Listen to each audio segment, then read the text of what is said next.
80 के दौर में कांग्रेस में एक नारा गूंजा करता था। वो नारा था इंदिरा गांधी के दो हाथ, संजय गांधी और कमलनाथ। लेकिन अब वो दूसरा हाथ भारतीय जनता पार्टी में शामिल हो सकता है, भारतीय जनता पार्टी का दामन थाम सकता है। दरअसल कमलनाथ अपने बेटे के साथ भारतीय जनता पार्टी में जा सकते हैं, ऐसी अटकलें हैं। उन्होंने इसको खारिज तो नहीं किया है, लेकिन अगर हम कमलनाथ के राजनीतिक जीवन के बारे में बातचीत करें तो कांग्रेस के संकट मोचक के तौर पे उनको जाना जाता है, क्राइसिस मैनेजर के तौर पे जाना जाता है। 1980 में पहली बार वो कांग्रेस से छिंदवाड़ा से लोकसभा सांसद बनकर आए थे और जब इंदिरा गांधी वहां पर गई थी तो उन्होंने कहा था कि कमलनाथ मेरे तीसरे बेटे हैं, राजीव संजय के बाद कमल मेरे तीसरे बेटे हैं। लेकिन वो तीसरा बेटा अब भारतीय जनता पार्टी में शामिल हो सकता है। पूरी स्क्रिप्ट, पूरी पटकथा इसकी लिखी जा चुकी है। कहा यह भी जा रहा है कि फ्री हैंड कांग्रेस पार्टी ने कमलनाथ को मध्य प्रदेश के भीतर दिया, उनको मुख्यमंत्री बनाया और जब दूसरी बार 2023 में विधानसभा चुनाव हुआ तो उनको मौका दिया गया कि आप जाइए, चुनाव लड़िए, पार्टी को जिता कर आइए और मुख्यमंत्री बन जाइए। हुआ ये कि पार्टी वहां पर हार गई और कमलनाथ का जो रसूख था पार्टी के भीतर वो कम हो गया। और ये भी कहा जा रहा है कि राहुल गांधी से उस रूप में उनकी नहीं बनती है जिस रूप में नए नेताओं के साथ राहुल गांधी की बनती है।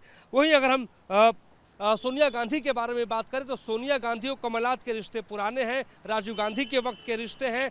दरअसल पिछले हफ्ते उन्होंने सोनिया गांधी से मुलाकात की थी चुनाव हारने के बाद और उन्होंने इच्छा जताई थी कि आप हमें राज्यसभा भेज दीजिए। लेकिन सोनिया गांधी ने जो है सीधे तौर पे मना न करते हुए कह दिया कि फैसला तो मल्लिकार्जुन खड़गे करेंगे और राज्यसभा उम्मीदवारी की सूची जब सामने आती है तो उसमें कमलनाथ का नाम नहीं होता है, उसमें मध्य प्रदेश के नेता अशोक सिंह का नाम आता है। और उसके बाद कमलनाथ और ज़्यादा नाराज़ हो जाते हैं और उसके बाद जो है सामने आते हैं और वो कांग्रेस पार्टी की मुखालफत तो नहीं करते हैं, लेकिन इशारों में वो ये कह देते हैं कि अब उनका स्थान कांग्रेस पार्टी में नहीं रह जाता है।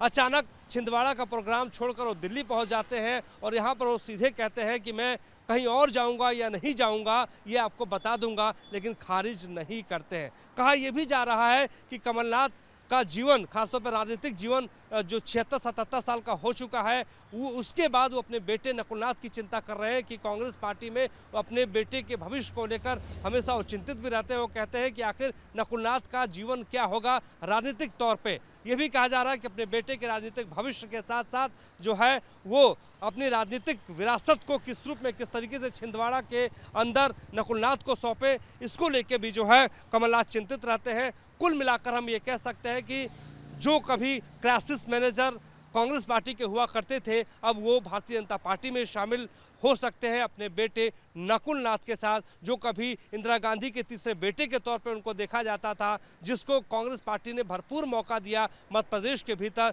जिनको सीएलपी बनाया, जिनको जो प्रदेश अध्यक्ष बनाया, जिनको कई बार महासचिव बनाया गया, उनको राजस्थान का प्रभारी भी के तौर पर उनको बनाया गया था, उनको हरियाणा का भी प्रभारी उनको बनाया गया। लेकिन आज जो है कमलनाथ नाराज हो चुके हैं पार्टी आलाकमान से, सोनिया गांधी से। ये भी कहा जा रहा है कि जिस रूप में सामंजस्य राहुल गांधी के साथ उनका होना चाहिए था वो सामंजस्य आज के दौर में नहीं है। ये भी एक बड़ी वजह बताई जा रही है कमलनाथ की पार्टी छोड़ने के पीछे। हमारे सहयोगी भरत वर्मा के साथ मोहित राज दुबे, न्यूज़ 18 दिल्ली।